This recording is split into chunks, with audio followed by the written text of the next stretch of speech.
Buonasera, signore, buonasera. Com'è bello stare a Napoli e sognare. Mentre il cielo sembra dire buonasera, la vecchia luna che sul Mediterraneo è par. Quante volte ho sussurrato amore ti amo. Buonasera, signore, kiss me goodnight. Buonasera, signore, kiss me goodnight.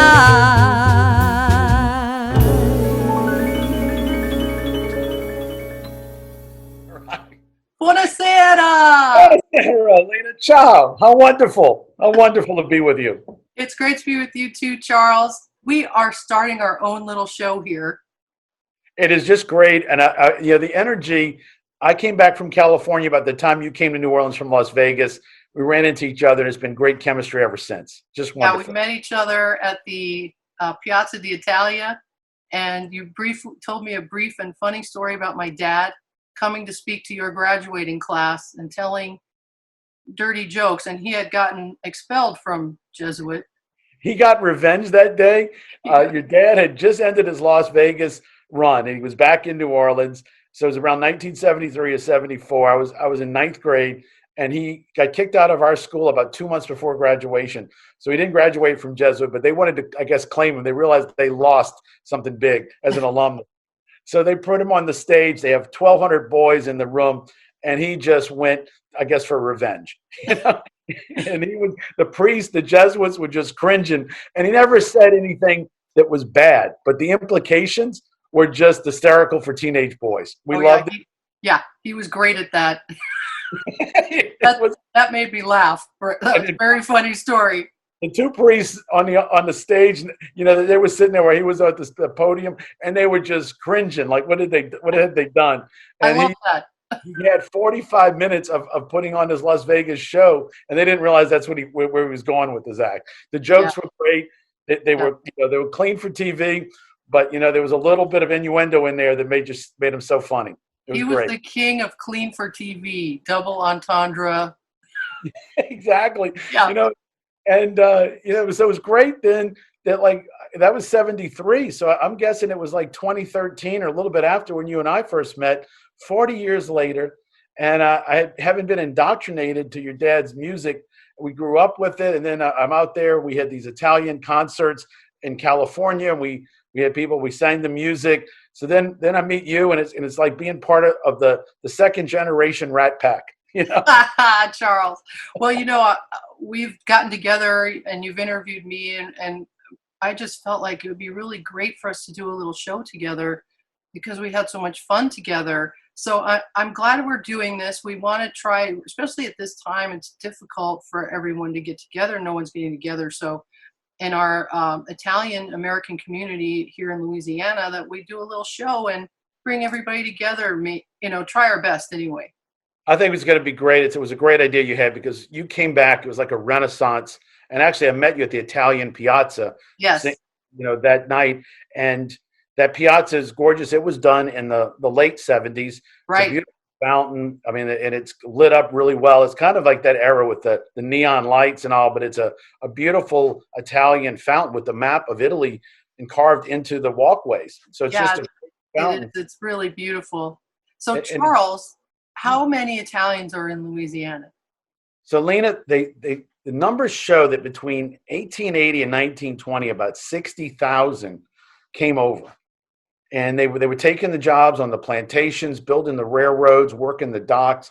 And they actually had a guy called a patron that would go to Italy and Sicily and recruit them to come here. And now when you think about how many kids they've had, we figure we got at least 240,000 people with Italian ancestry in Louisiana out of 3 million. It's 10% of the population. And that might be conservative, could be. That's incredible, Charles. I've done interviews with other Italian American people who have radio shows and podcasts and things, and from all over the country. They don't realize how many Italians are in Louisiana, and they're always surprised. And I actually didn't know it either until I moved here. So I think it's just incredible. I grew up with it in the 60s, and I left in the early 80s for California. But in the 60s, my grandfather was still in his heyday. He was getting to his peak.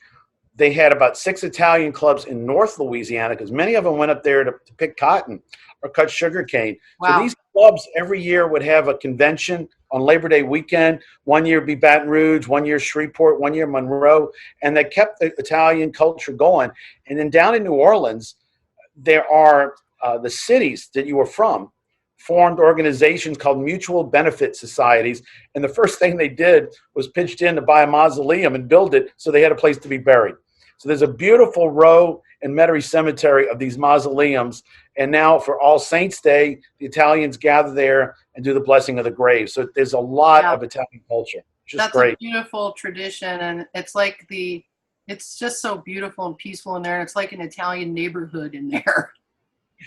Well, you know what they also say is the mausoleums are like the apartments. And then other people have their own tomb. That's like having a house. Right, like my dad, and That is a house. the You know, Moran tomb is right next to my dad, I believe. yeah, there is. And I went there Yeah. looking to track down somebody recently. And when they brought me there, that's what they explained to me because he had a tomb. And they go, Yeah. this is the house. And across the street are the apartments. Right.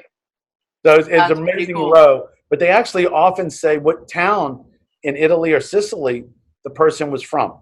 Yeah, that's really cool. It's I love amazing that. to see that. And as you know, we also share Sala Peruta and Yep. Monroe. My ancestors' graves say Sala Peruta or Wow. Bisakina, the Cefalù, the towns in Sicily that they were from are on Yeah. the grave of the original people that came here. Wow, that's really cool. It's, Well, it's amazing. my background today isn't Sicily, but it's Florence because I got to go to Florence in 2019, and I had never been to Italy or Sicily. We talked about taking a trip there when, of course, this pandemic happened, so that's all on hold right now. But I did get to go October of 2019 and perform at a wedding, and stayed for a week, and just had an amazing time in beautiful Florence. And so I put this up as my background today because I was there. And I wanted to share that I got this beautiful bracelet there because I'll show it. And I'll show a picture right now. But I was seeing a fleur-de-lis everywhere, and I knew nothing about this. But there's actually this history. The Medici family brought the fleur-de-lis to Florence. It was given to them in 1465 by Louis XI to acknowledge the special relationship between France and Florence. How about Wow. that? And there's more history on that. So if you're interested, just comment below and I'll share more of that history. But I found this little store because I wanted to take home to New Orleans an Italian fleur-de-lis. And this store is Manelli Florence. They have a website, manelliflorence.com, where you can get these beautiful leather and 24-karat gold bracelets with the Italian fleur-de-lis on them. It would make a great Valentine's Day gift, guys, for your girl. That's a must. That is a must. Yeah. New Orleans with the fleur-de-lis, everything, the Saints emblem. The fleur-de-lis is our brand. So that would be just a great thing to do for New Orleans. What a great Pretty idea. cool. Yeah. So we have we don't want to, start the show out on a sad note, but we really have to acknowledge the passing of Barbara Chifici, just an icon, an inspiring Italian American in this community. And we just wanted to, acknowledge her right now. But again, I met Barbara through you. You had that we partnered on Republic Day, and then you Yes. upped it to another level with Child Women. So you were giving Barbara an award when I met Barbara, and I didn't realize because the restaurant she owns doesn't have an Italian name. It's called Deanie's. Yeah. And I never thought this Italian lady was running Deanie's, but then she told me that her and her husband bought it, and it was already called Deanie's. And that was, 40, 50 years ago. So he actually told her, you're now got to be Deanie. It's Deanie, but you're not really Deanie. No. So let's start at the beginning, because you and your husband studied in Paris. Yes. So fill me in, you get married and you're off to Paris? I got married at 19, and my husband and I left to go live in France. He was going to Le Cordon Bleu. I do not know one word in French, but he learned quite a bit, and I actually learned things from him. So then you started with restaurants in the uptown area of New Orleans. We actually started catering from our house as soon as we came back. From that, we first opened an Italian restaurant on Magazine Street, and the opportunity came up for us to acquire Deanie's. And I thought my husband was crazy, but it worked out well for us. That was 1982. Yes, it was. And then a few years later, unfortunately, your husband passed away. Yes, But then you took charge, 1985, and you bought out your partners. I did. And then we have Deanie's today, which is in Bucktown. Tell me the story about Bucktown. Oh, Bucktown was an old fishing village. And as I was growing up, you heard stories about Bucktown. Never did really come out here. There are many stories circulating around, but Bucktown used to be a lot of fishing camps. It was a fishing village. They had a lot of bars, houses of prostitution, you name it, they had it here. I think they had a little bootlegging going on also out this way. July 4th is the blessing of the fleet. Yes. And there's still a big fireworks in Bucktown Harbor now. Well, they had stopped the blessing of the fleet. And a few years ago, I decided we should bring this back in this area.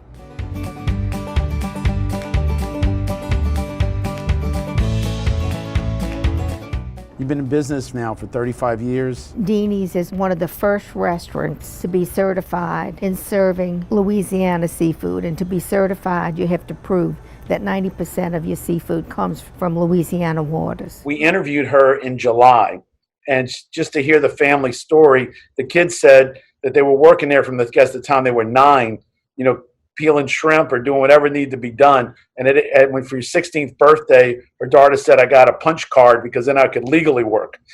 That was the birthday. Yeah.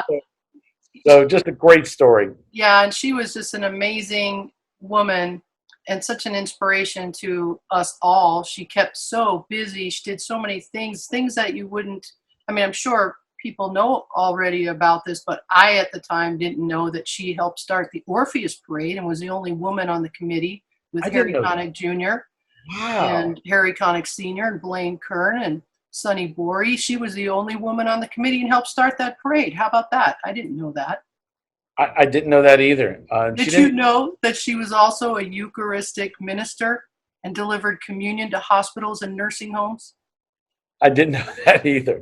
Those are just two things. The list, there is a long list of things that she did, volunteering and giving and just being a giver and sharing love with the community. So she definitely is there's a big empty spot now.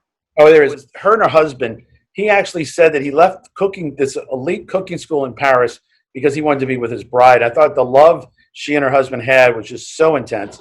Yes, and now, she told me she missed him every day and she hated to be at home and she just stayed busy and that's really was her thing. She stayed out in the community doing things for others and working hard and being an inspiration, and we just want to send our deepest condolences to her family, and we're so very sorry for your loss, for the loss to the community and for her family and friends.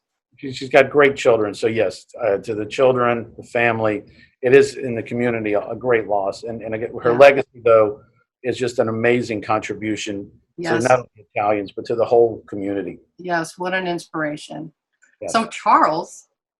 Yes. We are going to do a segment right now called Charles Celebrates Culture.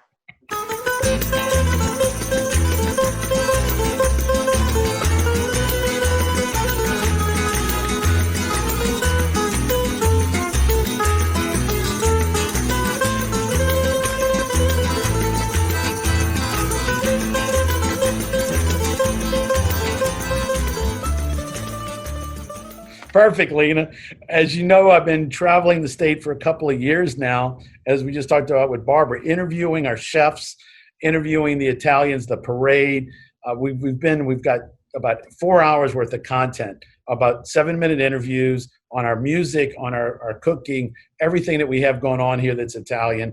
And today we're going to focus on Two Tony's restaurant. All right. Two Tony, they also got started during that migration. So from 1880 to around 1920, a lot of people coming in, and it was called Little Palermo in the French Quarter. because there was so many, the spaghetti district it was called at one point. And there's all these great stories that we're going to get into. Today I want to talk about Tony, though. He claims that maybe his family was the one that started the muffalata sandwich, which is, an icon in New Orleans. When you hear, you got to have a muffalata. It's on a piece of bread that's the size of a hubcap, they say. And then they have all these cheeses and the Italian meats with the olive dressing on it. Now, there's other people that claim that they started it, so it's a great rivalry to think about who first was the muffalata person. But Tony told me a story. They called it a Romano sandwich back in the day when they were in the French Quarter. What was it called? A Romano sandwich. Romano. Yes. And then somebody else told me, because we call it a muffalata today, that their great aunt was named Muffalata. And when she married into the family, she lost the Muffalata name, and that she had the bakery that made the bread.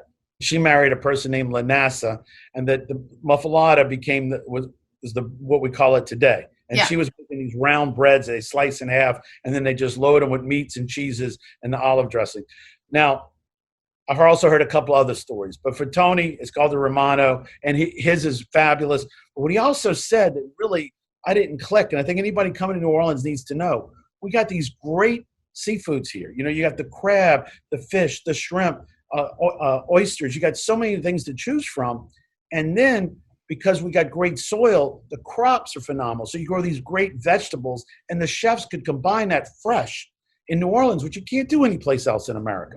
Yeah, so that's pretty cool. It is cool to think about. That's what we're doing. Now with refrigeration today, maybe you can freeze it, but to get fresh okra, fresh Creole tomatoes, or whatever you needed, it was fresh with the fresh fish. And they made some great dishes here. They call it Creole Italian. And Tony, actually, he's got a marinara sauce that he bottles. It's fabulous. And I love going there because he's got a Mediterranean pasta, which has all of the seafood in it. So it's just a great dish at Tony's, and he's got a great work ethic. It's like going to your parents' house to eat. When you go in there, it's a bunch of regulars. He's not downtown. He's out here in West End by the Marina area, and it's just great people in there. I was in there, oddly enough, I think it was Christmas Eve, and there was so many families that had these big tables. It was like 5 or 6 large families sharing the restaurant. Yeah. Okay, so people are eating in the restaurant right now. Right. You can't eat at the bar. Right. But they have tables that are 6 feet from the bar. You can eat at those. And then in the dining room, it's about 40% tables that are available, which is more than enough because it's a pretty large room. So can you order to go if you don't want to eat in, if you just don't feel safe doing that? Yes, you can. There are people that pick it up to go. Great. And I see people because during COVID, we had so much shutdown. Yeah. People coming in from 10 miles away. Yeah. When they would say where they were driven in from to get Tony's meals. Wow. And they would walk out with a big box. Yeah. Because they weren't just ordering one, they were ordering enough for the whole family. Yeah, so that's really great. That's really great. If you don't want to be that's awesome, Charles.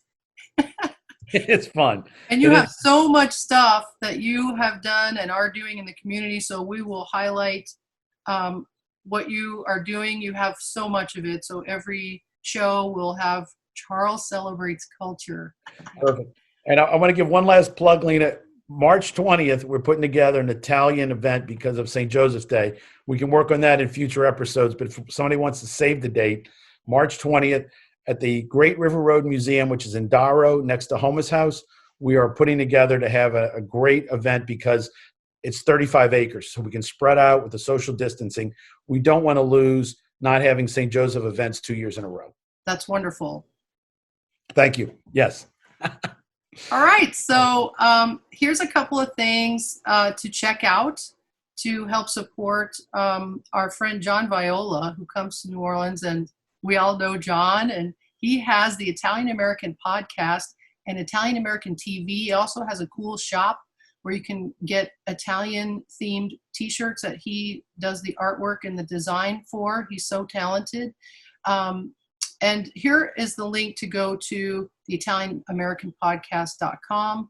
So just copy this down and go check it out because it's really great. It's a great podcast. He's got, of course, wonderful. The current episode features filmmaker Joseph Paleo. I don't know if I'm saying that right, of the documentary America's Last Little Italy, The Hill. So check it out. And here's another cool website to check out. It's called We the Italians. I'm sure a lot of people already know about this, but they are a media company. It helps everybody share and promote and be informed about everything regarding our Italian culture. And they have different regions, so you can sign up for the South. And here's their website right here, wetheitalians.com. And there you go. Check those out. Those are really cool things to, keep Italian going in your life. Both great people. John's got a great co-host, and Umberto does We the Italians. He's a great guy too. Yeah. Yes.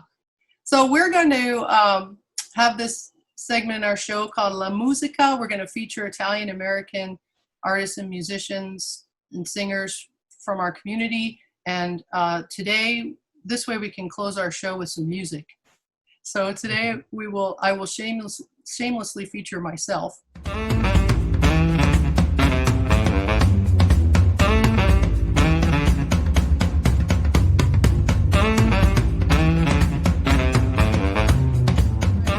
This album and released it last year to have something to release in 2020, and I did it all myself. I did all the editing and everything, artwork and everything myself, and put it out there. It's a live show I recorded at the Smith Center in Las Vegas, but it was an incredible night with a big band, and it's available on my website and also at Basin Street Records. And I'm going to share with you a video clip from that show right now that's on this album. 1, 2, 3.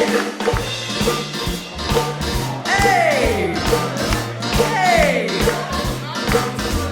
And just to gigolo, everywhere I go, people know the part I'm playing.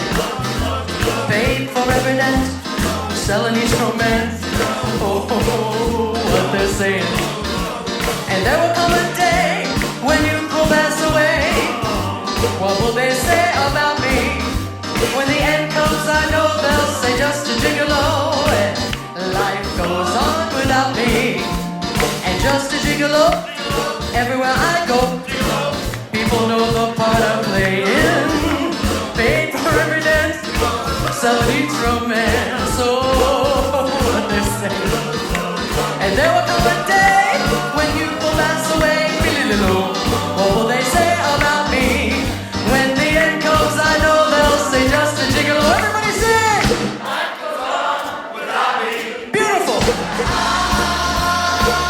I ain't got nobody, and maybe there's nobody that cares for me. Nobody that cares for me. I'm so sad and lonely. Sad and lonely.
cares for me. There's nobody that cares for me. I'm so sad and lonely. Sad and lonely, sad and lonely, sad and ain't so bad. And I sing sweet love all the time. Even on the beat, baby, honey, sugar, ain't got nobody, baby, ain't nobody, no one, no do, darling, boo-ba-day-do, nobody, no one, nobody.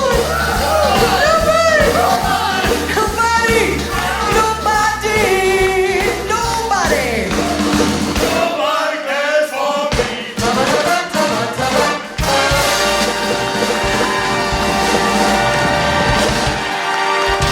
Ladies and gentlemen, the Gigolos and the Irish guy. The Gigolos and the Irish guy. Yay! That was fabulous, Lena. I've enjoyed watching you perform so much. I'm one of your biggest groupies. There's no doubt about it. So Thanks, Charles. I look forward to getting back to that at some point in the future.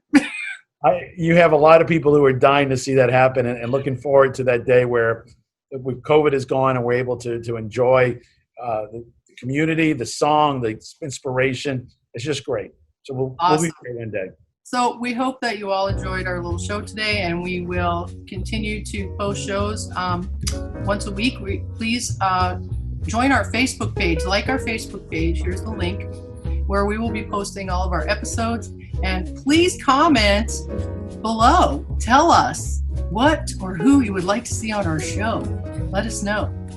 Yes, please do. Or if there's a place you want us to go, I'll jump in the car and go there and explore it for you. Yes, so thank you very much, and we will see you on our next show. Ciao, Bella. Ciao, Bella. Ciao. Buona sera. Buona Sera, dear. Buona Sera. Buonasera, signore, kiss me goodnight.